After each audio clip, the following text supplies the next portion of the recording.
Shalom, selamat pagi saudara sekalian. Senang bisa kembali berjumpa dengan saudara dalam acara Light of Revival, renungan firman Tuhan yang akan memberkati kita sepanjang hari ini. Mari kita melihat ayat kita, Kejadian 12 ayat yang pertama.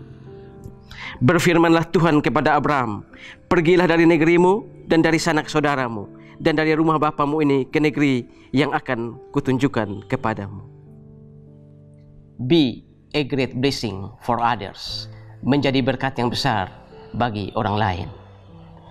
Ini adalah cerita atau narasi pemanggilan Tuhan kepada Abraham untuk keluar dari negerinya, keluar dari Ur Kasdim, pergi ke satu negeri yang akan ditunjukkan oleh Tuhan kepadanya. Ketika Tuhan memanggil Abraham, Abraham ini adalah orang biasa. Dia tidak berbeda dengan sanak saudaranya, dia tidak berbeda dengan ayahnya, tidak berbeda dengan kakeknya yang adalah penyembah berhala. Dan ketika Allah atau Tuhan memanggil Abraham, Tuhan memberikan beberapa janji sekaligus kepada Abraham. Tuhan memberikan janji, aku akan menjadikan engkau bangsa yang besar.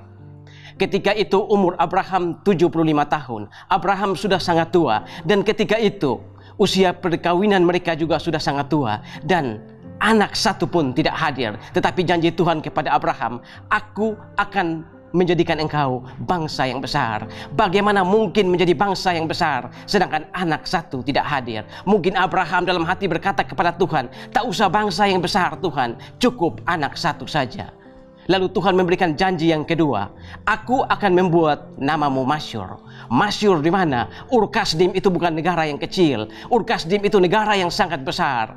Bagaimana mungkin Abraham bisa masyhur di Ur Kasdim? Tapi di sini Abraham tidak mengerti maksud dari Tuhan. Karena di sini Tuhan bermaksud bahwa Abraham bukan hanya masyhur di Ur Kasdim, tapi Abraham masyhur di seluruh dunia. Bahkan bukan hanya masyhur pada zaman Abraham saja, tetapi Abraham masyhur sampai 4.000 tahun. Dan bahkan Abraham ini dijadikan nabi, dijadikan panutan, dijadikan bapa rohani oleh 3 agama besar yang pemeluknya miliaran, Yudaisme, Kristen, dan Islam.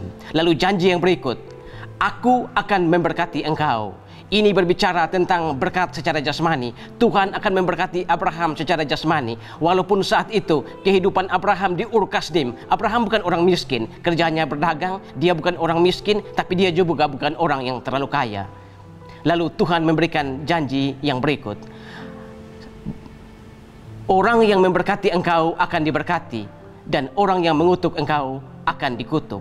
Ini berarti saudara-saudara, orang-orang yang menjadi musuh Abraham akan menjadi musuh Tuhan. Tetapi orang-orang yang bersahabat dengan Abraham akan menjadi sahabat dari Abraham. Lalu janji yang terakhir, olehmu semua bangsa di muka bumi akan diberkati. Saudara, ini tentu janji yang membingungkan Abraham. Bagaimana mungkin Abraham bisa memberkati orang di seluruh dunia ini? Mungkin dalam hati Abraham berkata, berapa ribu tahun aku harus hidup Tuhan untuk mengelilingi seluruh benua yang ada di bumi ini. Bahkan sampai ke pedalaman-pedalaman suku-suku yang terasing.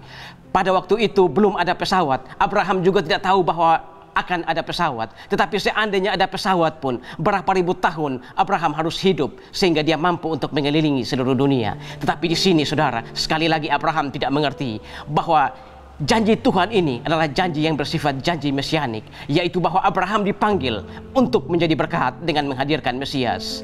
Abraham akan melahirkan Daud, Daud kemudian akan melahirkan Yesus Kristus. Makanya dalam Matius 1 ayat 1, inilah silsilah Yesus Kristus, anak Daud, anak Abraham. Saudara-saudara, kita tidak dipanggil seperti panggilan Abraham, tapi kita dipanggil dengan panggilan Mesias yang sama. Abraham dipanggil untuk menghadirkan Mesias, dan saya dan saudara, kita dipanggil untuk memberitakan Mesias kepada orang lain.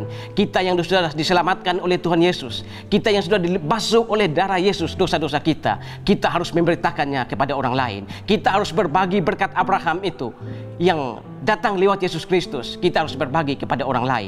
Di sini saudara, kita bukan hanya berbagi berkat secara rohani, tapi kita juga harus berbagi berkat secara jasmani kepada orang-orang lain. Abraham ketika dipanggil, dia hanyalah orang biasa. Dia bukan orang yang terlalu luar biasa, dia bukan orang hebat, tapi dia dipanggil untuk menghadirkan Mesias.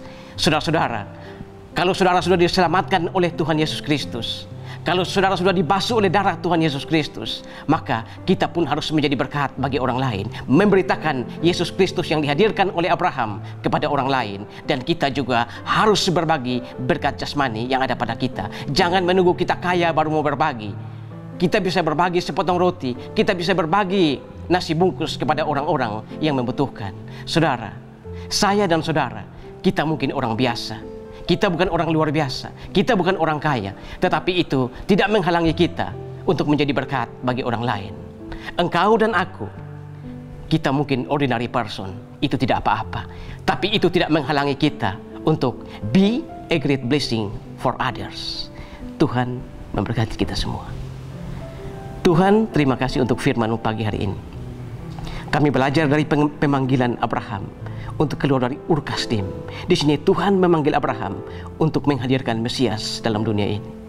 Dan kami yang sudah diselamatkan oleh Tuhan Yesus Kristus, kami juga memiliki panggilan yang sama seperti panggilan Abraham, yaitu memberitakan Mesias kepada orang-orang agar mereka pun mendapatkan berkat rohani dari pemanggilan Abraham itu. Terima kasih Tuhan. Amin. Saudara, saya terus mengajak saudara untuk menjadikan firman Tuhan sebagai pelita dan terang di sepanjang jalan hidup kita. Tuhan memberkati kita semua.